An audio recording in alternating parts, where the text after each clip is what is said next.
Hey, this is Robbie Baseball from the Dingers Fantasy Baseball Podcast, and you are listening to Pop Goes Your World. If you haven't already, subscribe on iTunes. And while you're there, please leave us a rating and review. And now it's time for our feature presentation. I'm Chris McBrien, and the pop culture from Generation X is everything to me.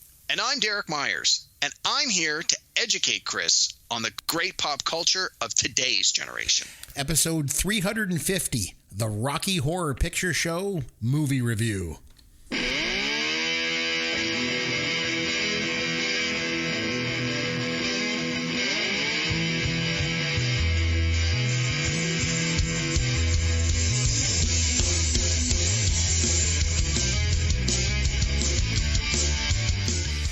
I'm Chris McBrien, along with Derek Myers, and this is Pop Goes Your World, the pop culture podcast for the generations. This week, we're going all the way back to 1975, going way back. We're going to do the musical, The Rocky Horror Picture Show. But before we get to our movie review, Derek, inform us, what pop culture have you been able to get around to this past week, my friend? So I only had a chance to watch one movie, which I'll talk about in just 1 second, but I thought of something that I wanted to share with you. So please do. I was having a meeting this week at work with some of my colleagues, and I was asked to give feedback. Like we're doing like midterm performance reviews, and I was asked to give feedback on some of my leaders. And one of the pieces of feedback I gave to my leader as something she can improve on is that when she does a lot of meetings, when she's hosting the meetings, she tends to talk a lot, like. We'll say rambling on is probably a good way to just give you an idea what I'm talking about, where she'll make her point, but then continue to go on and on and on, and then immediately switch to something new and doesn't really ever give the other people in the meeting a chance to talk. Or when she finally stops, she's covered 10 points and it's kind of hard to go back. And so I provided this feedback, and how did this and go she, over? no, very well. Like she was looking for feedback, right? Like she's trying to improve. And so again, I know her pretty well, like, you know, both in and out of work. So it wasn't coming from a mean spirited place. She asked for feedback. Yes. I provided this feedback. Again, I've been doing this a while. I know how to give constructive feedback, so it doesn't sound like I'm being a anyway. So she acknowledged it. She's like, you know, you're not the first person to tell me that, and it's something I've got to work on. I appreciate bringing this to my attention. And then I said to her, I go, look, I'm very much like you. When I'm talking about something I'm passionate about, I tend to go on and on and on. But I said, you want to know where I've learned the most to sort of pause when I'm speaking and allow other people to jump in? Is I said, when I do my podcast, I said, that has taught me that skill more than anything through my job.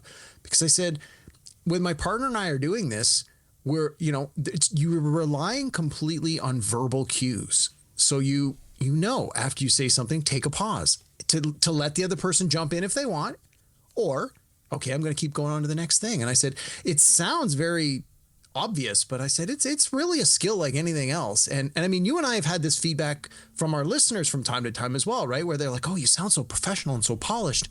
But if you go back and listen to those early episodes, they don't sound quite as professional or polished, because it's, you know, we have gotten better at that over time as we've done, like you said, 350 episodes. No kidding. But, you know, and it was one of those things where after the meeting, someone came to me and they're like, I never thought about podcasting, which for most people is a hobby, as actually being something that can help you in your work life or with skills that you can use in real life. And it's like, well, yeah, I mean, a lot of hobbies can help you in a lot of different ways. And that's one of the things that I've really like about, obviously, I mean, there's a lot of good things to like about doing our show, but just it's one of those skills that I guess I never consciously quantified until I was asked to provide it as feedback to somebody else. So, you know, little nod to that. Anyway, that's I also want to mention another perk of doing this podcast is just the amount of fame that we've been able to attain here in Canada. Yes. We're like superstars in Canada. We can't walk down the street.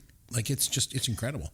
It's like Wayne Gretzky, Mike Myers, Michael J. Fox, and then you and I, right? And then there. us. Yeah, right below that. You know. And then like Anne Murray right below that. Like so that's Robert, where we are. Robert Goulet is somewhere real close, but yeah. Exactly. You got it. So okay, anyway, back to the show. Yes. So I only had a chance to watch one movie. So as you know, the Academy Awards are coming up, and it's movie award season. So There's a lot of stuff going on about awards movies, and a lot of the movies are now, they had to be released in theaters before Christmas in order to be eligible, and a lot of them are now coming to streaming services. So people like you and I who aren't lucky enough to get streamers or screeners directly because we're not in the industry can watch these online. So I had a chance to watch a movie that's nominated for, I got the list here, Best Picture, Best Actress, Best Screenplay, Best Score. I'm like, oh, this could be a big contender here. It's called Begonia. Have you heard of it? Do you know anything about this movie? No, I do. It does sound familiar, but I don't know anything about it. I didn't know anything about it either. Okay. I literally knew nothing. I didn't even know who was in it, what it's about. I just knew it was nominated for this awards, and I thought, well, if it's nominated for Best Picture, I should give it the courtesy of giving it a try. I want to say it was on, I want to say Amazon. It was on one of the major streams. I think it was Amazon. Okay. And so anyway, I watched it. The premise, again, spoiler free as much as I can. So the premise is two guys that live in sort of the rural U.S. You find out I think they're cousins, and they seem to be sort of like not too affluent and pretty sort of, we'll call them simple. And they believe that the boss of the company they work for is an alien. So they kidnap her in the first 10 minutes of the movie and hold her hostage and interrogate her about her alienness. And that's sort of all I want to say, because it sort of takes a few left turns you don't expect. It is a very strange movie. It stars Emma Stone, multi-Oscar nominee, multiple Oscar winner. She's nominated again for this movie. And again, her performance is fantastic, despite the movie being a little weird. Jesse Plemons, who a lot of people maybe don't know his name, but would recognize him. He was in Friday Night Lights. He was in Breaking Bad. He was in the movie Civil War a couple of years back. You would absolutely recognize this guy if you don't know him. And the two of them the majority of the movie are scenes with just the two of them talking or being interrogated and stuff. But it's weird. It's this really weird movie. And now, like, I see when I started watching it, it said sci-fi / dark comedy / psychological thriller. I'm like, how can it be a sci-fi comedy, dark comedy thriller? Like, that's a lot of tags on one movie. They're all sort of correct. They're all sort of wrong. Long and the short, this movie's bizarre. It's not going to appeal to everybody. I'm really on the fence with it. I don't know if I like it or dislike it. I'm glad I watched it. The performances are fantastic, but the plot is just not what you would expect. And I really would have a hard time recommending this, honestly, to just about anyone. Even you. Like, I mean, you're a movie person. You can appreciate like a good capital F film. Mm-hmm. Oh my God, this thing is just out of left field. You know, I will compare. So the director of this has done a few movies in the last few years that, while have been critically successful, have been like just movies that people can't watch or don't understand. Like The Lobster is one of this guy's movies, which I know you and Yancey reviewed. We did years ago. I didn't like it. It was weird. Yeah, and most people I know, I haven't seen it, but most people I know didn't like it. He also did the movie Poor Things, which was nominated for a bunch of Oscars a couple of years ago. I think Emma Stone actually won for Poor Things. Yeah, I think so. Yeah. Like, this director has worked with Emma Stone, I think, on 4 or 5 movies in the past. Okay. But yeah, this is a really weird one. So if you're looking and you're like, if you're like me, I like to try and watch all the Best Picture movies before the Oscars if I can. Mm-hmm. If you're that kind of person where you're like, I'm not really up to date on what's happening, but I want to try and catch up, honestly, skip this one. It's not going to win Best Picture. It is strange. It's 2 hours of your life you're never getting back. If you're like a connoisseur of art films, then yes, go for it. But if you're just like, I loved F1, it had Brad Pitt and fast cars, this is not your movie. So anyway, long way around to that one. Begonia, I think I got to give it a thumbs down. I do not think most people will enjoy this, but if you're like an artsy fartsy critical rah-rah, maybe. Okay, so I mentioned last week that my wife and I went out recently because, you know, we don't get out all that much, and we did this thing called Name That Tune. And I was going to talk about it last week, but then I wanted to mention that Robert Carradine had passed away, so I kind of segued into that. But I just want to cycle back to this Name That Tune thing so that my wife and I did. I want to give a big shout out to Dan and Natalie Paradis. They're from Complete Sound Entertainment. They ran this event. it was really cool. So everyone was in different groups. So picture like a big sort of ballroom and everyone's at these different tables, right? And they had all these different rounds. And mostly what they did was they'd come to your table and they'd play the intro to a song and you had to guess the artist and the song title. And as I'm sure you can imagine, Derek, I did pretty good at this. Music trivia. I'm usually pretty good at that stuff. And what genre or decade were these songs from? They had multiple ones. So they would do like the 70s, and then they would do the 80s and the 90s and the 2000s. And they had one that was country. And then they did this one part that was like a lightning round, and I was killing that one. And that lightning round was for all the tables. At one point, they played the song. They didn't even play the song. They went to play it, and it was like 1, 2, 3. I'm like, I got it. It's Sweet Home Alabama. And they're like, they didn't even start, but I remember in that song, they count in. So, nice. So I did really well. And then one thing that they did was, at one point, they bring couples up out of the dance floor. So my wife and I represented our table. And I'm sure your wife loved that. Yeah, exactly. Because I seek out the attention. My wife does not. So we go up there, and the contest that we had, everyone lined up. And the contest was, I had to play Wipeout by the Safaris on the drums, but I had to do it. You're a drummer. I had to do it on my wife's butt. And by the way, Chris, and I mean this in the nicest way. Yeah. Your wife has a great, so you have probably had no problem with that. Exactly. Well, the thing is, I should point out that this was definitely not a hedonism resort event or anything like that. It was just like for good, clean fun. It sounds dirtier than it was, really. So we ended up coming in second place for that event, and they went by audience applause. Sorry, you mean you came in number 2? Yes, I came in. Yes, number 2. That's right. So, but they went around. They said like, well, who should win this? And whoever claps the most. That's what they did. But the problem was the table that won. They had more people at their table, so I feel like I was totally robbed. Like, because when it comes to playing drums on my wife's butt, nobody tops me. I'm good at this. But so yeah, second place. But I wanted to say, like, if I had to play the real drums, I definitely would have won. So in order to prove it, what I'm going to do is, as you know, Derek, here in the studio, I've got a drum kit sitting right here. It's a very musical studio. Yeah. I've got my Les Paul hanging up on the wall. I've got acoustic guitars, a keyboard, and I've got drums. So what I'm going to do is I'm going to go jump on the drum kit right now, and I'm going to play something for everyone. Luckily, I have a drum kit here, so I'm gonna. Wait, you're not gonna play it on your wife's butt? No, my wife isn't. My wife is in bed sleeping because we do this at night. So I'm gonna jump on the drum kit here, and I'm gonna show everybody that I can play drums better. That I should have won first place. So just bear with me, okay? Because I gotta get over here. So hold on, I gotta get away from here and this. Ready, set up. Hold on.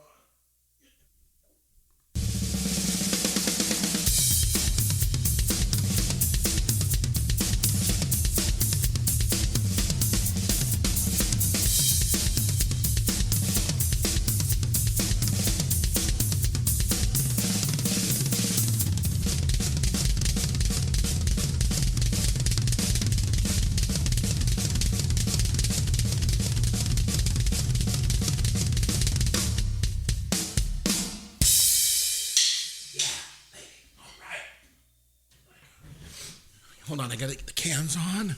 Okay, I got my headset back on, and so there we go. The drums for everybody. What do you think? Should have won first place? Yes? Please tell me. 1 or 2, whatever. 1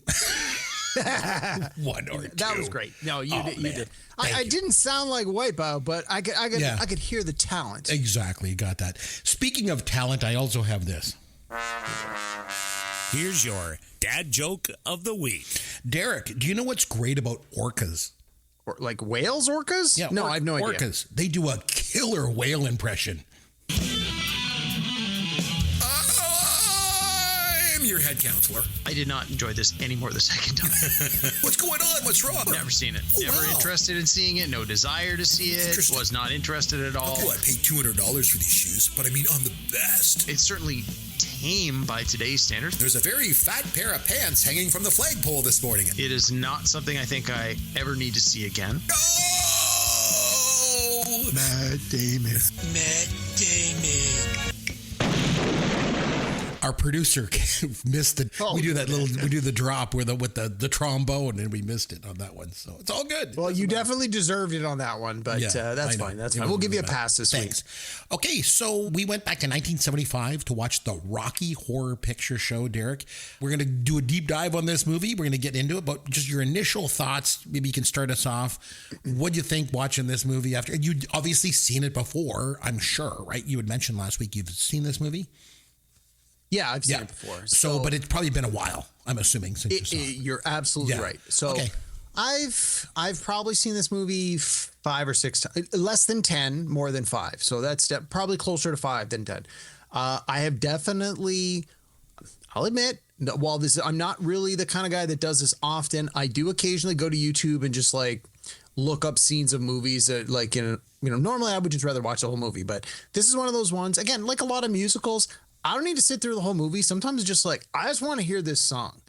And I have definitely gone to YouTube and looked up Rocky Horror Picture Show, Time Warp. Let's see the video. Cause I love the Time Warp song. Like I love the Time Warp song. Like if I had to make a list of my top favorite 50 songs of all time, this would probably be somewhere between 30 and 40. Like Time Warp, for some reason, I just love it. Great song.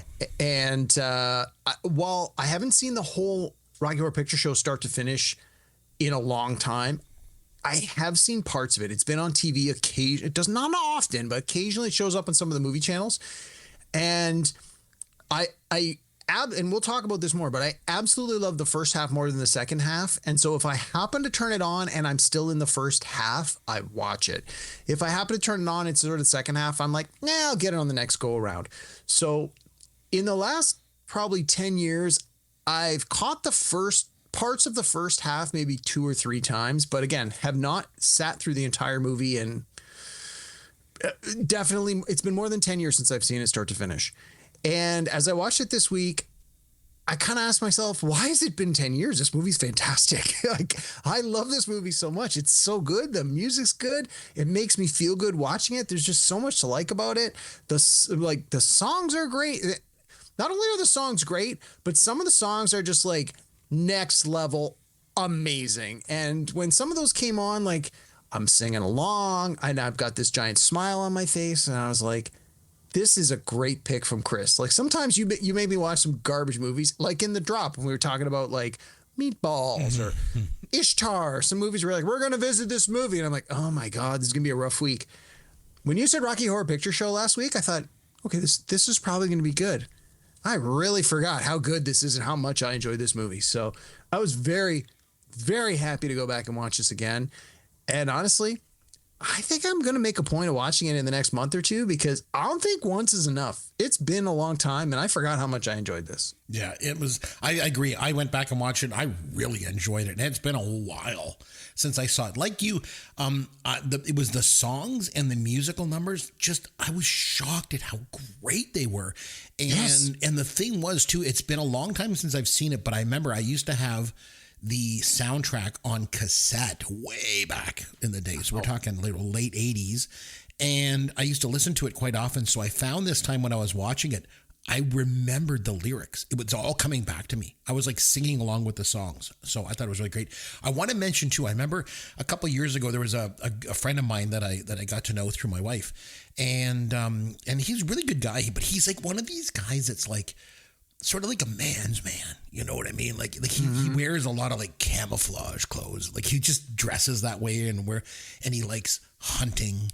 He really likes hunting, likes fishing. He like is really handy at fixing things. He likes snowmobiling and all that, four-wheeling and, And I remember talking to him one time because he's like, oh, you do a podcast on like movies and stuff. I'm like, yeah, I do. And so he was asking me and I said, what's your favorite movie of all time? He's like, hands down, no question, Rocky Horror Picture Show. I was like, wow, that is a bold statement. I know. But it's perfect, right? Like if someone tells you that says so much about them. I know. That's awesome. That's what I thought. I thought, wow, that is not what I expected from you. You're like into hunting and fishing and like, you're like this macho guy. And this movie is like about the absolute opposite of that. It's like queer culture to the max. And he's like, no, man, it's great. Love that movie. So I just always thought, I always stuck out in my mind. So, okay. So I think we should start with a bit of history of this movie. So going back, it actually started as a play, and the Rocky Horror Show was a play, and it opened on June 19th, 1973. In the small upstairs theater of the Royal Court Theatre in London, England, in London's West End. It was like a famous, it still is a famous theater district in London. It's like Broadway in London. Mm-hmm.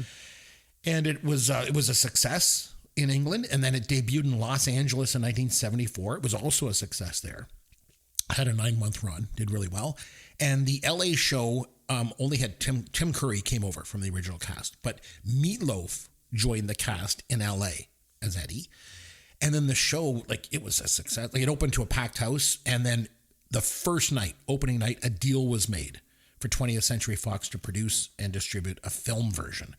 And then they moved it to Broadway in 1975, only lasted for 3 previews, 45 shows, and it closed. And then the cast went to UK to shoot the movie version. All of the songs that are in the movie were right there from the beginning, with the only exception being Hot Patootie. That debuted during the Broadway run. But other than that, every other song that's in the movie was there right from the beginning of the theater runs. The movie, when it came out, it was ignored by critics and audiences alike. It bombed. And it wasn't until audiences at this Waverly Theater in New York, small art house movie theater, they ran the movie, and audiences started participating in the screenings. People would come and they'd dress up in costumes and bring props, and they would shout out lines, and, you know, from the dialogue, they make commentary on the film. And people just kept going back and being part of this experience over and over. And so word started to spread. This is before the internet. Yeah. You know? And word. Yeah, the interactive nature was like part of the appeal. It was. And so people started to hear about this, and then it became sort of developed a cult following. And then a few other theaters started running the film with audiences participating. And today, in 2026, it's still in limited release. 50 years after its premiere, it is made. That makes it the longest running theatrical release in film history. That's amazing. I love that. There's nothing bad about that. That is awesome to hear that. I know. So Derek, the question is, have you ever seen it in a theater with audience participation? No, and I really, really want to do that. And my wife and I have talked about doing it multiple times. And I know one of the big appeals when people go is you dress up as one of the characters in the movie. Mm-hmm. And so my wife and I have talked about that. Who would you dress up as? Who would you dress up as? And I said, Frankenfurter, no question. If I'm going all out in. Yeah. And she's like, you could pull that off. I could see you doing that. You could. I am an exhibitionist. I have no shame. No problem, dude. It's funny because, as I mentioned before on the podcast, or Rocky, but you know, it's been a while. So. Yeah, well, I used to be a stage actor back in the day. That's when you and I first met. And and one play I always wanted to do, but I never got the chance, was the Rocky Horror Show. I always wanted to do it, but I think I would have. I always wanted to play Brad Majors. I don't think I couldn't have pulled off Frankenfurter. There's like I mean, now I'm old and I'm a big fat guy, but like when I was younger, I wasn't quite as large, but I was always still like kind of a big chunky kind of guy. So I don't think I would have been able to do Frankenfurter. There's no way. Plus the vocals. Oh man, his vocals are so good. Whereas Brad was kind of dorky, and his songs I could have pulled off, but in terms of seeing it in the theater, I always wanted to see it when I was a teenager. But I got to tell you, Derek, growing up in a small town, a movie about a transvestite alien scientist who builds, a muscular man and seduces hitchhikers. Well, go figure, my man. This was not something that was easily accessible in the small town. So no, I know, shocking. So I didn't show it at the church Sunday afternoon. Exactly. So when I went away to university, they had a showing at Halloween in my freshman year. Oh, that's and so I went to it. And it was outstanding. It was like, so jealous. It was like something I've never seen anything like it. Like, people were throwing toast at the screen. They were squirting bottles of water. It was like surreal. And so then I liked it so much, it came out on VHS and I got a copy. And it's just not the same. So when you're watching this movie at home, it's not the same as, experiencing it in the theater. And I can understand where people would be watching this for the first time and be like, this movie kind of sucks. What's the big freaking deal with this movie?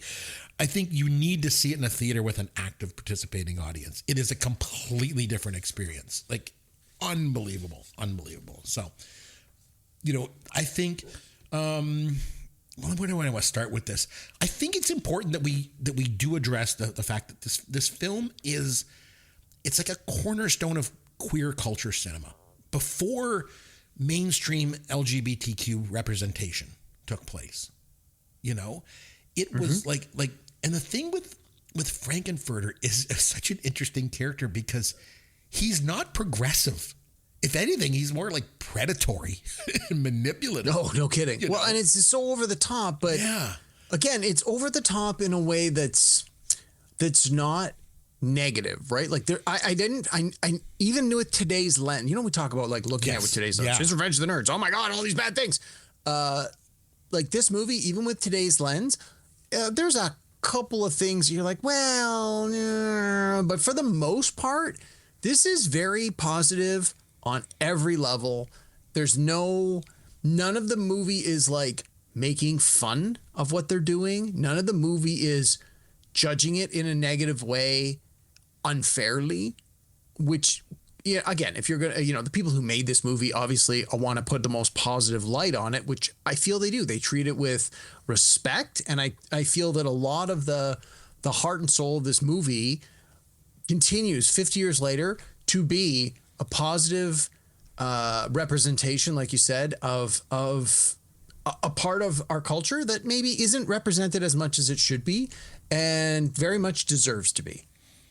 Yeah, like, I think that don't dream it, be it thing is such a great message because it says it's okay to be different. It's okay to explore your identity, Tim Curry, we got to talk. We'll loop back to the cast in a bit, but I want to talk a little bit about him because his character, like, he's such an interesting character in this because you don't know what he is. Is he this sexual liberator or is he just like this magnetic villain? Or is he tragic? Like, he's kind of all of it wrapped up. Could be all of those things. Yeah. Absolutely, yeah. And Tim Curry was interesting because he will forever hold a place in queer culture because of this role. But without question, he never discussed his personal life. He never got married, and he always said that his personal life was just that, personal. And so, even if he was gay, and I'm not saying he was. But even if he was never an open advocate for gay rights, even though he was this vital figure in the LGBTQ community. So, but I think that's all because of his performance in this role. And he just decided to just let his performance stand, as itself. And he didn't feel the need to then also, Tim Curry, the actor, to kind of speak out for things. You know what I mean? Mm-hmm. Mm-hmm. Yeah. Absolutely. So interesting. So interesting. I have a question for you. Is this movie sexy in any way? Absolutely. Because for me as a straight person, Susan Sarandon in her bra and underwear, I mean, come on. She was the one they think, I was like, holy smoke, she was really quite good looking and quite sexy in this. And then even in the scenes, I was so shocked at the scenes when Frankenfurter seduces her first, but then when he seduces Brad, I was like, holy smokes. It was something else, I tell you. It was interesting. And it was funny because my older son was home this afternoon when I got home, and I was like, I gotta watch this movie. And then he afterward, he's like, how was the movie? He goes, I heard you laughing a couple times. I'm like, yeah, I was. A couple of times I was just laughing out loud. It was like so good. And then what about the other thing too is with this film itself, I don't even know what it is. It's like glam rock and B-movie sci-fi and horror homage. It's like this complete mashup and musicals. It's like let's take a little bit of this, a little bit of that, a little bit of everything and kind of mash it all up into one, which is pretty incredible. And to make it work, there was multiple and times. it works. That's the big thing.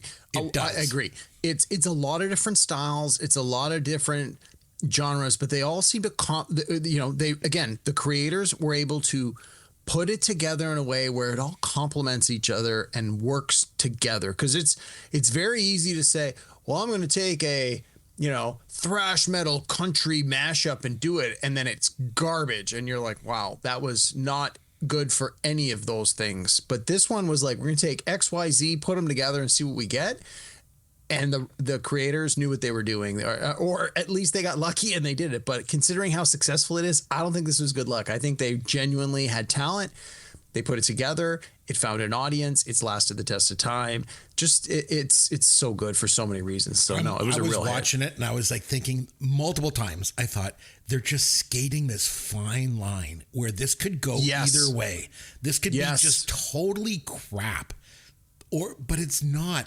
And I think it's because the songs are so good, the performances are so good. But I think at the center of it all, it's Tim Curry that holds it all together. Without question. His performance is so incredible. It's just iconic. Like it is so good that I thought the same thing. With lesser talent, wouldn't pull it off. But oh my gosh, this movie. But in some ways it almost works better as an event than a movie. Because I feel like and this is the thing, I've never seen it done theatrically as a play. I feel like it might almost be better as a play than watching the movie because you need that live audience to feed off of. And I'm not saying that the audiences in the theater productions do the same things. I don't think they do. I don't think they throw toast and so maybe they do. But I would think in an actual stage play to do that kind of thing would almost be disruptive to the live performance. Whereas with a screen, it's going on no matter what you do. And so it's like, okay, well, since my interaction as an audience member can't have any effect on what is being displayed on the screen, then, that sort of opens up the door a little bit to, I'm going to, if I'm in the back rows with a squirt gun, when it's raining, I'm going to shoot it. At the wedding, I'm going to throw rice, there's like I was reading all the different things that people do at the live performances. There's a list of like 20 different things people do with interactivity, depending on what part of the movie it is, where you're sitting in the theater is important for some of it. Mm-hmm. Some of the people get newspapers to cover themselves from the rain, and some people get squirt guns to replicate the rain, depending on where you are in the audience. Like, it just sounds like it would be so much fun. And of course, I assume people sing along with all the musical numbers, which honestly, I'm watching it here in my basement by myself and I'm singing along too. And I'm sort of thinking in the back of my mind, it's late at night and my wife's asleep. Screw it. I'm singing along anyway. It's the time warp. It's been like years, like I say, since I saw it in the theater with the participation, but there was things that I still remember. I remember at the very beginning of the movie, people yell out, "Let there be lips." And then the lips appear. Nice. And then anytime that you see the narrator, especially at the very beginning, when he's in his chair and he spins it around, people yell out, "This man has no neck." And then he spins around. And then in, like you mentioned, in that, when they do, There's a Light at the Frankenstein place. Yes. People put the newspapers over the head. Another thing is when Brad gets out of the car, everybody yells, "Kick it." And then he kicks the tire. No. And then Janet's like, "I'm coming with you," and everyone yells, "That'll be a first." And then when she's like, the owner of the phone might be a beautiful woman, everyone goes, "He is." So like there's like constantly things people are yelling. Oh, nice. It's so good. So good. I almost feel like if I go to see it in a theater, I'm going to have to see it multiple times. So the first time I would go to experience it, and then the second time I would go to actively participate in it. Exactly. Yeah, that's for sure. I wonder, is this film a parody of, or is it a tribute to science fiction and horror movies? Oh, I think it's a combination of both. Yeah. Yeah. I think you can definitely feel the love that comes from like an homage, like the flattery of this is what has come before, but also the how do we put a spin on it to make it our own? And that's more of the challenging what came before while respecting what came before. I mean, even the song, the opening song, the double feature science fiction, like you listen to the lyrics, it literally spells out all of the kinds of things that they're going to reference in the movie you're about to watch. And that, again, watching it again recently, while I know the songs, some of the songs I know better than others. And that one, while I remembered the tune, I didn't remember the lyrics as clearly. And I again, for the podcast, I pay a little, pay close attention because I know we're going to talk about it. And I was like, oh, and then of course I looked it up, and it's like, here's a list of all the different references that are mentioned in that song. And it is a very long list, but it is very detailed. Like, with the writers, again, did their homework and they made it work, and it's great. Which song of all the songs do you think best captures the film's spirit? Oh, Time Warp. Gotta be Time Warp, yeah. Time Warp. Although what is it? Smooth. I'm just Sweet Transvestite. I love that. And the fact that you go from the Time Warp to the Sweet Transvestite. I got to be honest, Chris. I have watched that sequence 3 times since watching the movie this week because it's about a 10-minute run. Yep. And it's just so good. Those are my absolute 2 favorite songs from the movie. And the fact that they are back to back and that they're both so pivotal to the movie as a whole, you have to go back and watch them. And like earlier, like I said, I finished watching it earlier this afternoon. I finished watching it, and then like 20 minutes later, I was still in the room with the TV. I'm like, you know what? I'm just going to run that scene back and play it again. And I let it run for about 15 minutes. And it's like, you get the Time Warp, you get the Sweet Transvestite. I was like, this is great. This is cinema. This 15 minutes, It is so this good. 10 to 15 minutes, like you're going to be hard pressed to find a better 10 to 15 minute sequence, especially in like a musical kind of movie where it's like, we got 2 musical numbers, the theatrics, the dancing, the coordination. Again, it's not perfect choreography, and it's not supposed to be. No. But just it's fun, and the love that you feel coming off the screen for these two sequences, and just the introduction of Tim Curry. It's like, wow. That is a theatrical entrance if there ever was one. Oh, when without, and that's what they said. They go, oh my God. This was his debut, his film debut. Yep. Like, he had been an actor, and this is his first. I'm like,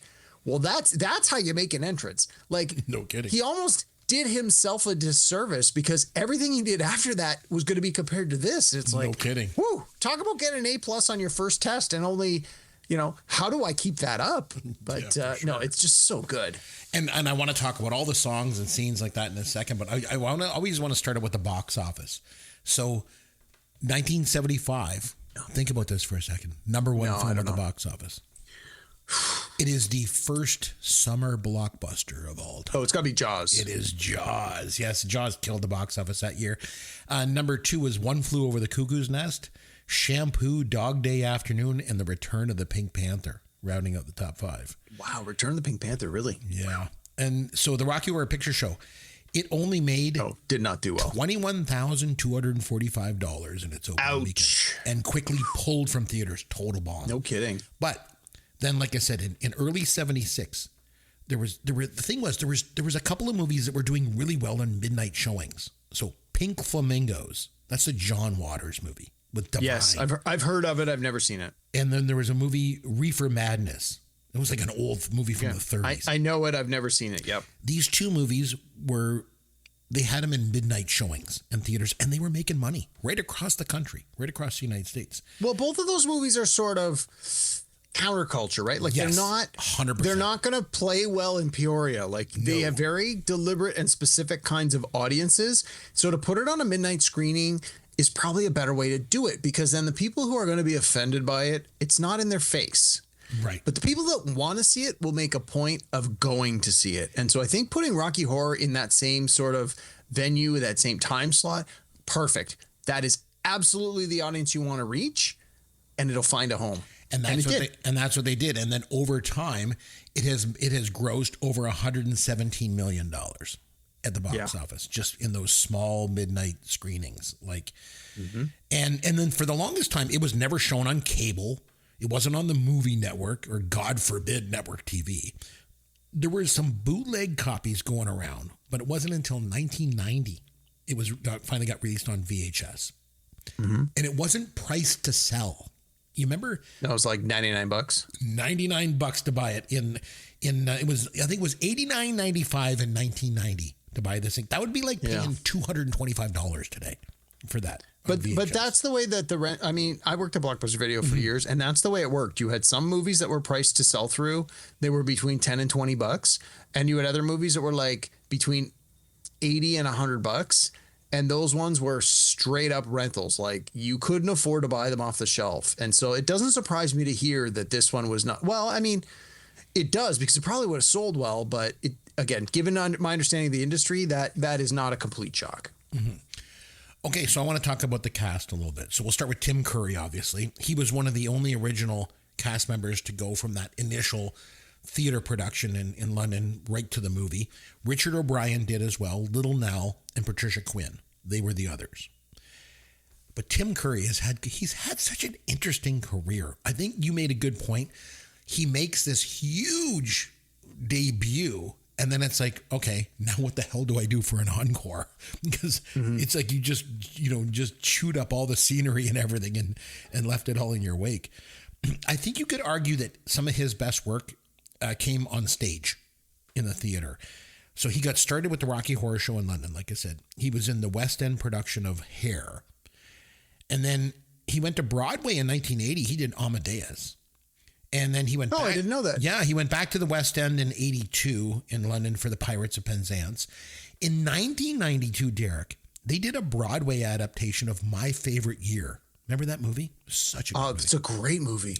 So Tim Curry played the Alan Swan character, the one that Peter O'Toole played in the movie. Oh, I can see it. Oh, yeah. That must have been great. Yeah, and then he went back to London for Spamalot from 2005 to 2007, but his most famous role, definitely Frankenfurter. Oh, this one, without question. But, his second most famous role, I would say, was in the TV miniseries It, based on Stephen King's novel, when he played Pennywise the Clown. Yeah. I think a lot of But people he was in the think makeup. Again, he was... But you knew it was honestly, him. Chris, I looked up his IMDb because I was like, I feel like he's been in a lot of stuff. But when I was looking through, it was... not as many movies. It had tons of voice work, tons of vocals, tons of singing, tons of cartoon work and stuff, like a ridiculous amount. Clearly, that's where he was making his bread and butter for all the years. But It, like you said, the TV miniseries It, he was in it, but he was a clown, so he was in the makeup for a lot of it. And the Tom Cruise movie Legend, he was in that. But again, unrecognizable under the makeup. I always remember him from Clue, which I've talked about many times, which I thought, and that's a movie I watched like maybe a month ago. It's on all the time. And he's the butler. And just, again, he's so, that movie, that we're going to have to review Clue on this podcast at some point. It is a great movie that is way better than people think it is or remember it being. It holds up really well. But just the way he is in that, like, when I think of Tim Curry, I think of Rocky Horror and I think of Clue. Those are the numbers 1 and 2 for me. He was in The Hunt for Red October. He was in Annie. And my kids would know him from Home Alone 2, Lost in New York. Like if I've never seen that. But he's got a small part, but it's very memorable. He's like, I love you. Again, he's so over the top when he does everything. But excuse me, definitely best known for this.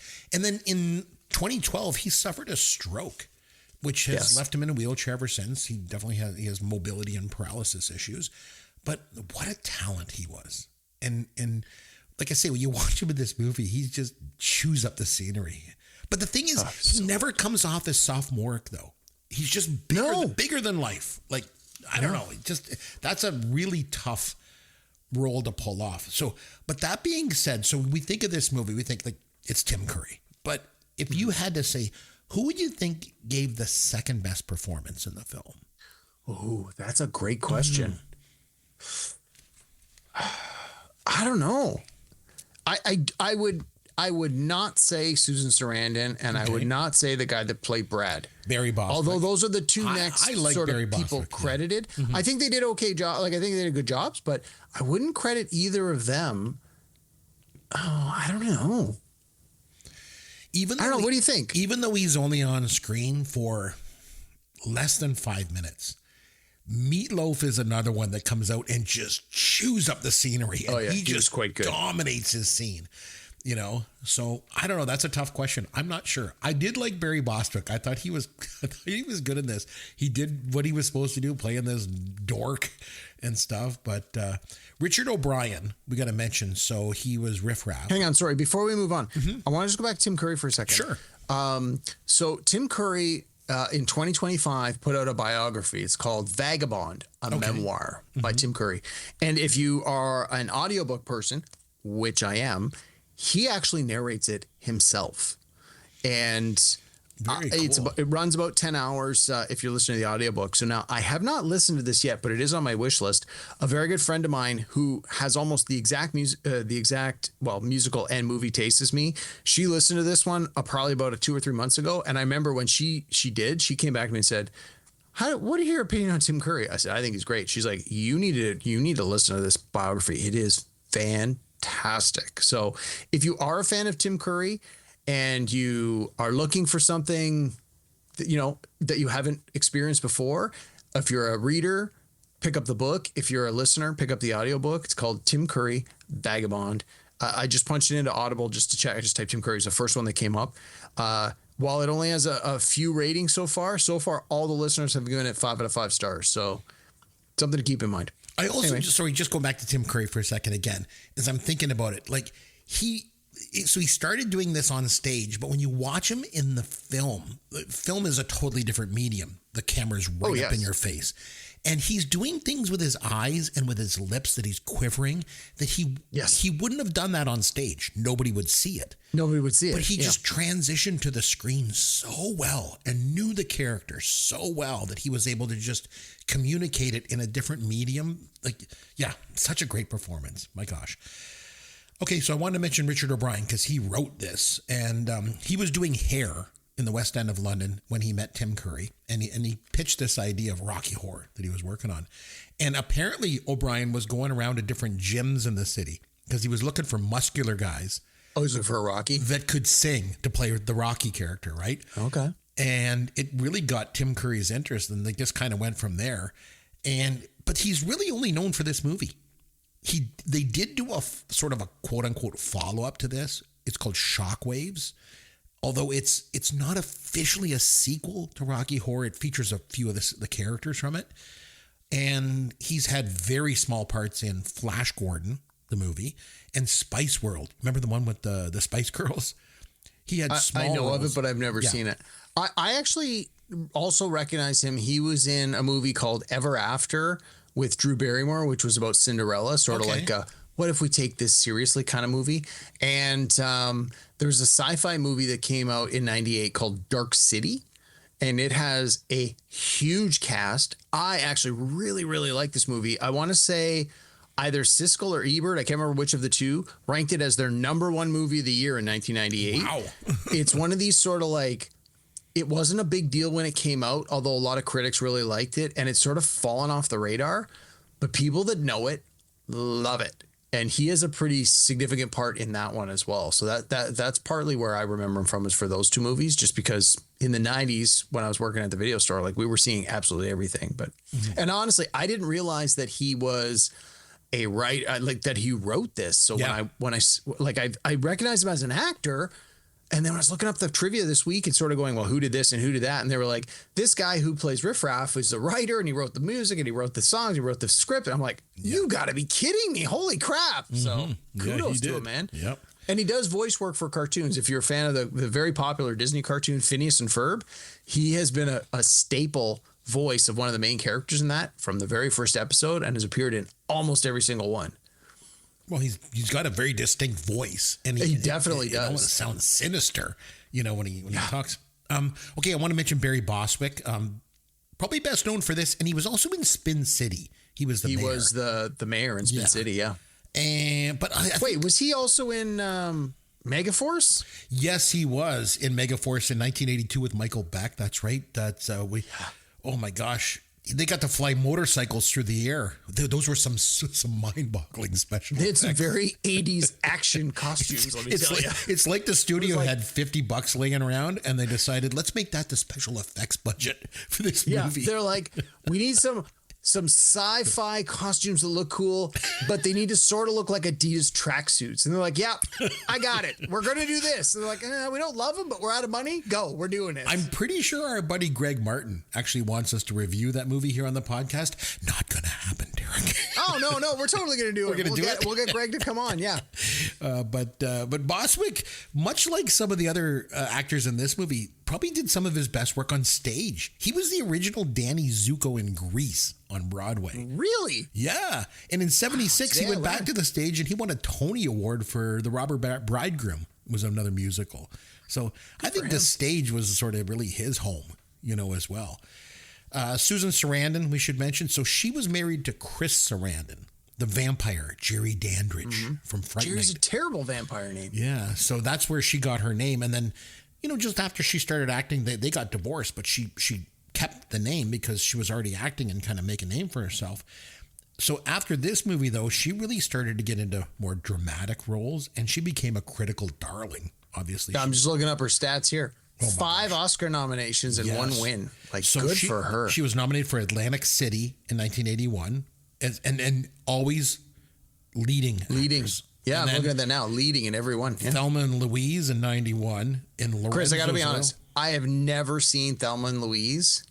I remember I watched it once and it was pretty good. It was quite incredible. I've heard it's amazing. And it's one of the, we'll have to watch it simply to be an excuse for me to go back. And I know some people are yelling at their podcast right now going, what the hell? How can you be a movie guy and have never seen this movie? But I've never seen this movie. Yeah, she was nominated again in 92 for Lorenzo's Oil, 94 for The Client, and then 95 for Dead Man Walking, and she won that last one. So yeah, and I just watched that recently. She was amazing in that and deserved that Oscar. Good. She was like wasn't she like a nun that was like? She was a nun counseling a guy on death row. That. Yeah, it was like it was a show. It was really good. Yeah, it was good. So Meatloaf, he started out doing theater. Like I said, he was in the LA production of Hair, and then he went to Rocky Horror in LA as well. Best known for his music, Bat Out of Hell, obviously. But the thing Bat Out of Hell, arguably one of the best albums. Oh, outstanding! Ever. But he never was able to match the success of that album. No. And he worked with Jim Steinman, who was a songwriter on Bat Out of Hell. Mm-hmm. And then Steinman offered him 2 songs to do in the 80s. And Meatloaf's record company was like, nah, we don't want Meatloaf to record these. And the songs were Total Eclipse of the Heart, which went to Bonnie Tyler. Yep. And Making Love Out of Nothing at All, which went to Air Supply. Yep. But Meatloaf did have a little bit of success. In 1990, he came out with Bat Out of Hell 2, Back Into Hell. That was a pretty good album. Yeah, because the song I Do Anything for Love. That went to number 1 in like 21 countries. So he got a little bit of success back, but never quite the success that he had with Bat Out of Hell. That's for sure. Okay, so now, Chris, sorry, let me take you on a little tangent for a minute. So Meatloaf puts out Bat Out of Hell in the late 70s, right? It was the late 70s. And it was a huge hit. Again, one of the biggest albums of the 70s, arguably one of the biggest albums, I want to say of all time, but a huge album. Oh, yeah. But that was an era where we didn't have MTV. We didn't have video. So people were relying on their ears rather than their eyes to consume this music. Mm-hmm. Then when the 80s come out and people get to see what their artists look like, I mean, I don't mean to be disrespectful to Meatloaf, especially since he's passed, but he's called Meatloaf. He could lose a few crying pounds. out loud. Yeah, he's a big dude. He's a big guy, which probably helped his singing. Right, big guys have big lungs, and it helps carry those powerful notes long and far. But I'm wondering, do you think that the MTV era, where style was more important than substance, hurt his career because of the way he looked? Do you think that hurt his opportunities to be a great musician, a greater musician? Because I think he was already great. Yeah, I mean, on the surface, I think you could probably say that. But like I said, I think it was another combination of other things as well. That the fact that his studio wouldn't allow him to do those 2 songs that I previously mentioned. Yeah. And then he just didn't have any other really good songs coming along. If he would have had something else that was big, it would have been like I say, when I Do Anything for Love came out, it was a massive hit. So he could have done it. And if you think about the quote unquote video that they have for Paradise by the Dashboard Light, it's just a performance video of him and Ellen Foley doing it. Yeah. She was Billy on Night Court. She went on to be that role. But even that, like, it's quite good. You're still drawn to it. So I don't know. Yeah, he clearly has stage presence. Definitely. Even if you think of the musical number that he does when he does Hot Patootie in this movie, like who else could do that song? Like even as a big guy, he is running, he is just chewing up the scenery, and just it takes so much energy to pop that song out, and he just kills it. Like imagine doing that every single night and twice on a Saturday with a matinee. Like it would take everything you had, and he did it. So yeah, for a big guy. I read that when they brought him on to do this for the movie, and they were asking him to like sing this song, they were saying like, well, most of the performers we get to do this song usually flub it here and there, and he was like, I can do this, and like literally, we're gonna shoot this one time. Let's see how this works. And it's like nailed it on the first try, and they're like clearly, acknowledging how great a musician and a performer he genuinely is, despite any other criticisms you may have about him. Yeah, and anybody I think that's a theater actor, especially that's done a production like this, hundreds and hundreds of times, when you're asked to do a theatrical release, like a film of it, you're going to nail it on the first try, I would think, because you've done it. Well, yeah, I would hope so. So let's talk about some of the songs. So it is easy to think of the Time Warp, as you mentioned, as being the iconic song from this. 100%. No doubt. I would argue all day long with anyone who puts any song against that one. That's the number one. You Rocky Horror, Time Warp, bingo. Let's move on. What's number two? But I forgot how many amazing songs were in this movie. Mm-hmm. And the thing is, like, as I was watching it, every single solitary song was good. There wasn't one where I was like, oh, that's weak. That's kind of not one weak song. They were all killer. I don't know. Honestly, the song that I like the least is the Susan Sarandon one, the Touch Me song. I thought it was great. I don't like it. Partly because I just don't like the falsetto she uses while she's singing. Yeah. I know it was a choice. I know it was a very deliberate choice. And I know that's exactly what they asked for and what they wanted. It's kind of drove me bananas. So I was like, nah.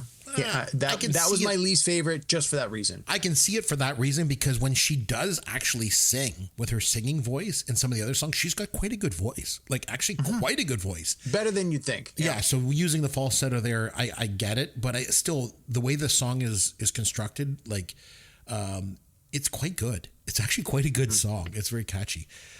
So one thing I wanted to mention too was at the very beginning when they show the 20th Century Fox logo, the fanfare is different.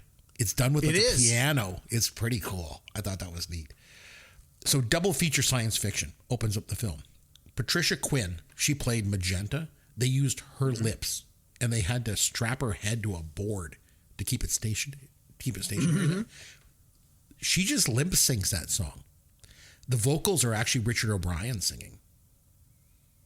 Really? Yes. I knew it wasn't her, but I didn't know. I didn't realize it was a guy. Yeah. So in the original stage version, let's do it again. In the original stage version, the prologue of the show is her. She's actually an usherette, and she sings that song as she enters the theater, and the lighting has been dimmed, and the spotlight follows her as she walks down. She carries a refreshment tray down the aisle. Oh, clever. Onto the stage. Okay.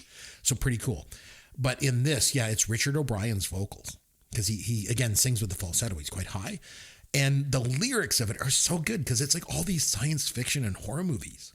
The Day the Earth Stood Still and Flash Gordon and The Invisible Man and King Kong. It just goes on and on and on. It's so good. And I think the lips, the bright red lips on the black background, like so that's good. The cover of the movie. Like if you go to buy the DVD today, that's what's on it. And like that has become iconic. While it may not have been used initially, I honestly I don't know if it was or wasn't. It wasn't. The original movie poster that they had actually had Frankenfurter on it, and it just didn't. It just didn't grab. But so then because people don't know what that is. Yeah, they're like, "What the hell is this?" And it was him like standing up, like with his hands on his hips. But then they quickly did the one that you mentioned with the lips against the black, and then it just became like it just popped. Right. Yeah, that's become synonymous when you say to someone Rocky Horror, they think Time Warp music and the lips on the black background visual. Like most people, that's immediately the two things that are going to come to mind to them. I also like when they're doing those opening credits, how they run down the characters and give them each an attribute. It's like Brad, a hero, Janet, a heroine, Rocky Horror, a creature. I thought it was pretty cool. So I want to mention, it's funny, I said it to my wife tonight. I said, I watched Rocky Horror I'm doing, and she doesn't really know it, but she's like, oh, that's the song "Damn It, Janet." And I'm like, wow, yes. How do you know that? Wow, That's she so knew cool. that. Good for her. I like that song That deserves some bongos on the butt for her when you go back to bed later. Exactly. I will do that. You want me to jump on the drum kit again? Hold on. I'm just kidding. No. So I really like that song. And the thing that I like is not just the song, but the whole sort of musical number that it entails. Yes. Because the movie opens up and it reminds you right away of Night of the Living Dead. It just looks like it. It feels like it. And these characters have to be set up as like nerdy and awkward. And this song totally nails it. Like, I just love how he's like, I've got something to say. I really like the skillful way you beat the other girls to the bride's bouquet. And he's just getting his words out. It's so good. I don't know if you noticed in that scene too, Tim Curry is the priest. Yes. And Richard O'Brien and Patricia Quinn and Little Nell are there as well. And when the camera zooms in, Tim Curry turns his back on the camera. So you don't notice that it's him. Yeah, I noticed that too. They're there. Love that. I don't know. There's something about And then that. the other two are like basically posed like the American Gothic painting, and they're in the costumes with the pitchfork. And then later on in the movie, when they show classic works of art thrown up on the background, like that's one of the ones. So again, it's that little sort of wink, wink. If you know it, you know it. So Time Warp, we don't really got to talk about. We've already talked about. When I used to DJ weddings, though, that song was a staple. Every wedding I've been to. Gosh. I honestly People love it. I haven't been to a wedding in a while, honestly. I'm in my 50s now, so not a lot of my peers are getting married these days. We're getting close to their kids getting ready to get married these days. And I don't know if the younger generation would play that, but with the older generation paying for the wedding, we're probably going to still hear it. Maybe they but will, yeah. I got to say, I cannot think of a single wedding I've been to where that has not been played. At my wedding, it was 100% on it because honestly, I was in charge of music. And when it comes on, I go out and make an idiot of myself and do the Time Warp. And you know what? I don't give a crap. I love it. I'm going to dance to it. I'm going to have a good time to it. It's such a, like, it just makes me feel so good and so happy to hear it and dance to it. And I love the way that the musical number is done in the film because they're all dancing and then it cuts to the narrator and then he points at the chart. It's just a jump to the left. And then they go back to the musical number. It's so good. It's so good. So you mentioned Sweet Transvestite. I did want to mention like the glossy red lipstick and the eyeshadow, and then when he throws off the cape and he's wearing lingerie, it's like, oh my God. But the thing with that whole song is his vocals. So good. God, his vocals are so good. It's like, it just takes the whole thing. Again, if he didn't have those powerful vocals, it just wouldn't be the same. It just puts everything over the top. It's so good. Yep. I liked in the Sword of Damocles and I Will Make You a Man sort of mashup there. Mm-hmm. Tim Curry pours these different colors of water into the tank of water.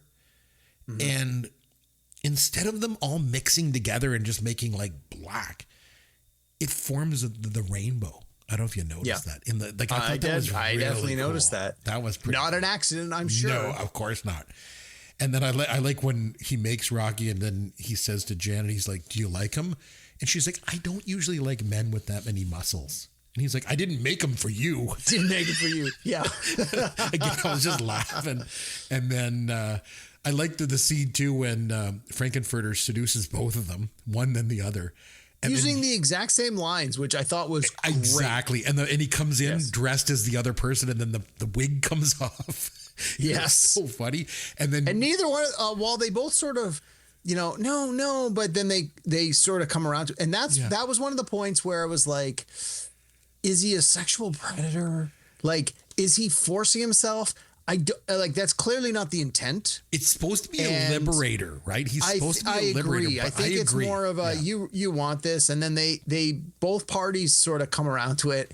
And while they don't actually show it, it's kind of funny later when Janet's looking through the TV screen and she sees Brad sitting on the bed smoking a cigarette and Frankenfurter's just laying on the bed. Yeah. That was really good. And then when he does the song I Can Make You a Man, there is so many double entendres going on in that song. Oh my God, yes. It's like unreal. And like we already mentioned Hot Patootie, which I thought was great. He just blasts the song. Again, great vocals on him. That's my wife's nickname for me. Hot Patootie? Yeah.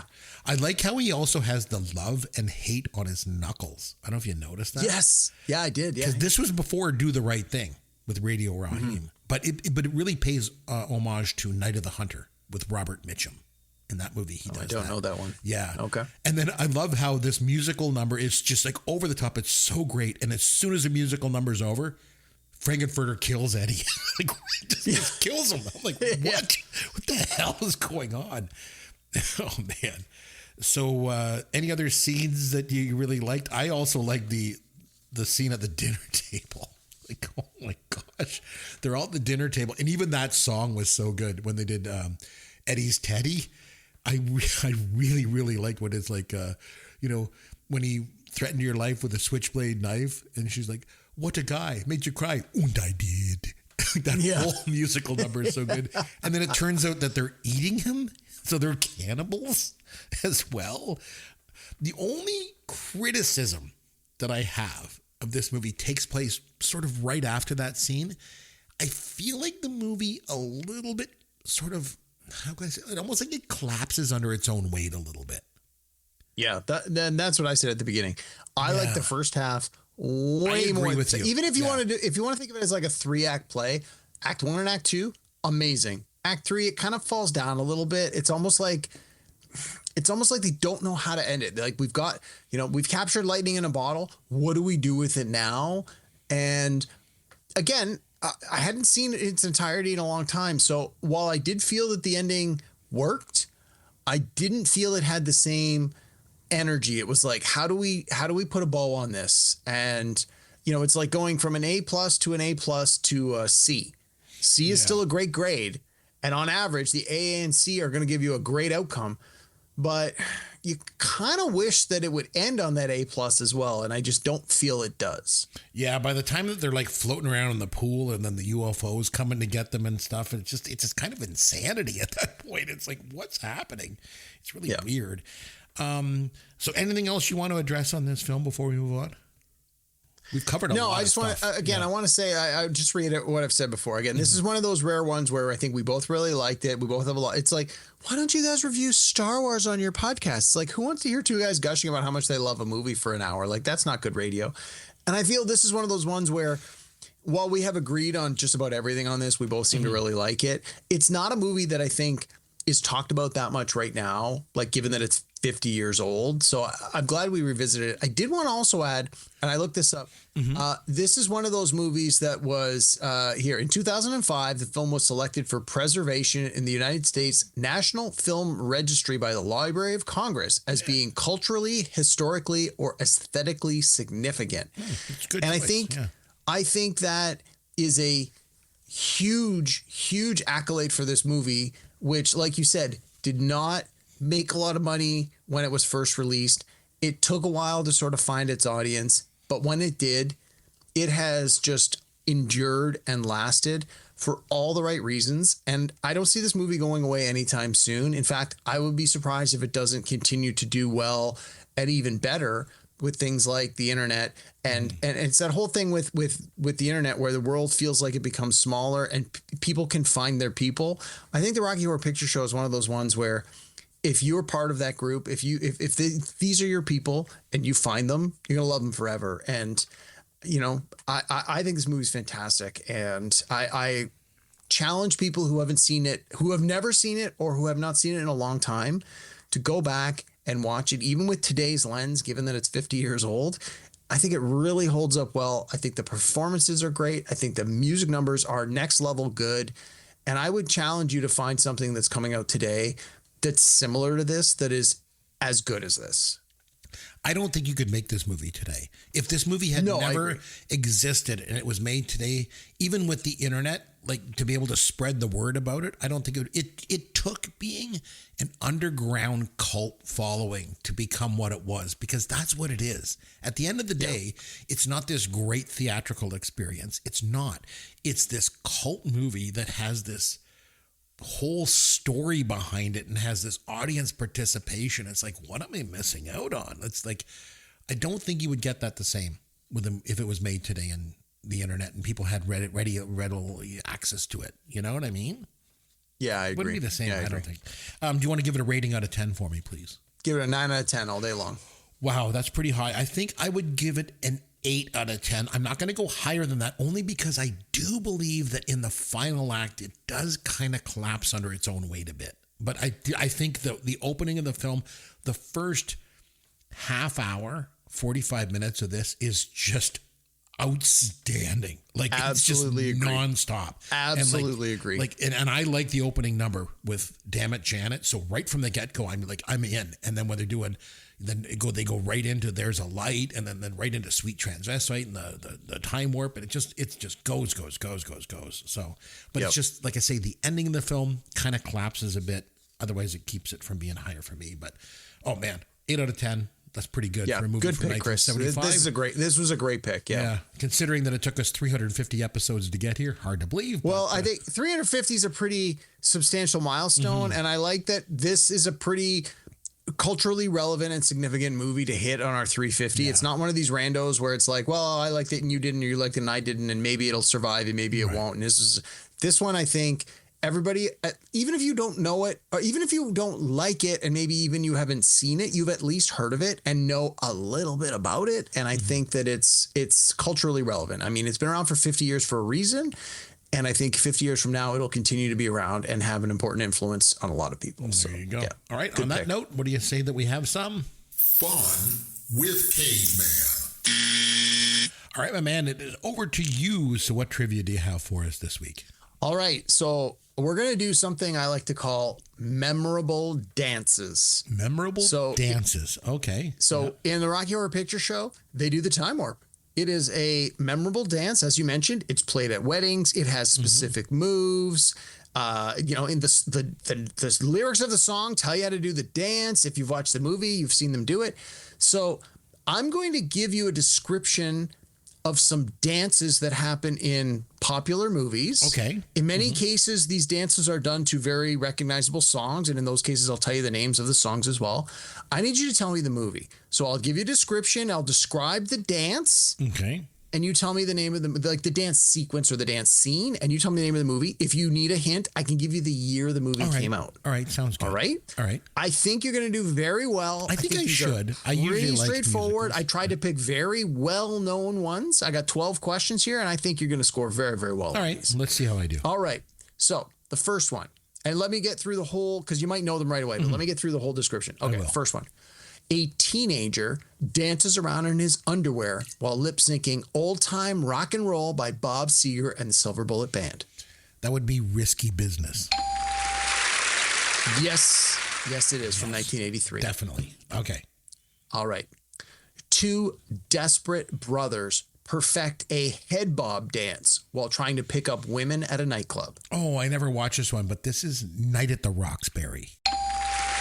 Yes, from 1990. I'm familiar with it. Yeah. I figured you would be. Okay. A desperate teenager attempts to impress the love of his life by dancing around a record store while lip syncing Try a Little Tenderness by Otis Redding. Is it High Fidelity? No, it's not. I'm not sure. It is from 1986, if that helps. It's not Pretty in Pink, is it? It is Pretty in Pink. Is it Ducky that did that? Yeah. Okay. Yes. Okay. Yes. All right. Nicely done. Okay. You got it on second guess. I redeemed myself. All right. During the talent portion of a beauty pageant, a 7-year-old contestant performs a G-rated striptease to Super Freak by Rick James. That's got to be Little Miss Sunshine. Yes, Little Miss Sunshine from 2006. I like that movie. I took my wife to see that when we were dating. I knew you had seen that one. Okay. Next one. A blind man dances the tango and wins an Oscar in the process. That's got to be Scent of a Woman, right? Yes, Scent of a Woman, 1992. Nice. All right. A man-child in platform shoes dances to Tequila by the Champs on a bar top. Pee-wee's Big Adventure. Yes, 1985. Pee-wee's Big Adventure. I remember that. It was great. All right. That was this when one's he a went to the tough Alamo. one. Yep. Yeah, this one's a tough one. You may not get it. Okay. Estranged brothers perform the Mamushka the dance of brotherly love when finally reunited? Is it Step Brothers? It is not. No. The movie is from 1991. And it was referenced in our podcast last week, if that's helpful. 91, Strange Brothers. I don't know. It is The Addams Family from 1991. Interesting. Okay. And they say that the word mamushka while they're doing the dance. So if you've seen the movie and you're familiar with it, that's an easy one. But I didn't think you had seen the movie. I've never seen the that movie. Might be tougher for you. No. Okay. We're going to go nice, easy one. All right. Two grown men make music with their feet, dancing in a toy store in front of children. Oh, that's at FAO Schwartz in Big. Yes, Big from 1988. Yeah. All right. Great scene. A spy puts his mission on hold to dance the tango in this action comedy. I might have to ask the year in that one. 1994 is the year. 1994, and it's a spy? Action comedy, yes. Action comedy from 94. I don't know. True Lies. Oh, geez. Arnold Schwarzenegger does the tango early in the movie. And the only thing I remember about that was Jamie Lee Curtis dancing in her underwear. Well, that was too easy. I figured I'd go with the tango instead. Mm-hmm. Plus, we already had a tango question, so I figured I'd throw a second tango one in there. All right. Next question. A nerd wins over his classmates by performing a dance routine to Canned Heat by Jamiroquai during a high school election. Right. I don't know if he won them over or not, but it was Napoleon Dynamite. Yes, from 2004, Napoleon Dynamite. Yeah.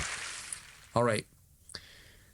Guests at a dinner party involuntarily start calypso dancing to Deo by Harry Belafonte when an uninvited guest arrives. That would be Beetlejuice. Yes, Beetlejuice, 1988. Yeah. All right. Last one. Okay. And this is an easy one. A woman performs a shadow boxing dance to Fight the Power by Public Enemy during the film's opening credits. I've always said I think this is one of the best film openings in history, and that's in Do the Right Thing. Yes. Yeah. Rosie Perez. All right. Oh, so good. God, that was great. You killed it. You went 11 out of 12. The only one you missed was the Addams Family. Yeah, the Addams Family. Nicely done. I didn't see Nicely done. One, so, all right. So, yeah, I did all right. So now it's over to you, my man, to pick a movie for us to watch next time. Which movie would you like us to watch and review next week? Well, this one was from 1975.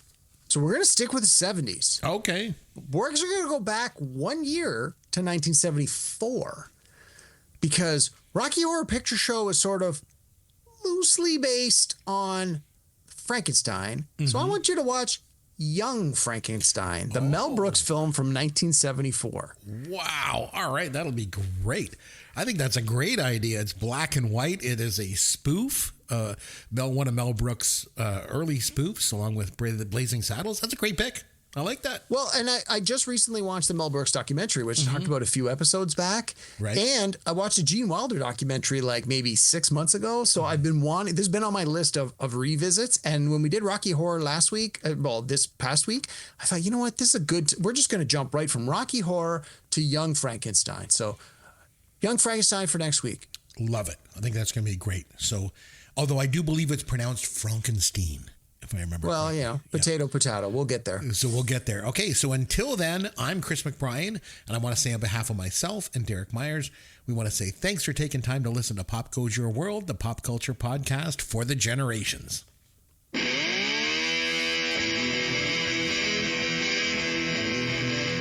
Thanks for listening to Pop Goes Your World. You can contact Chris and Derek at popgoesyourworld.com. Please take a minute and review the podcast on iTunes or wherever you download and listen to the show.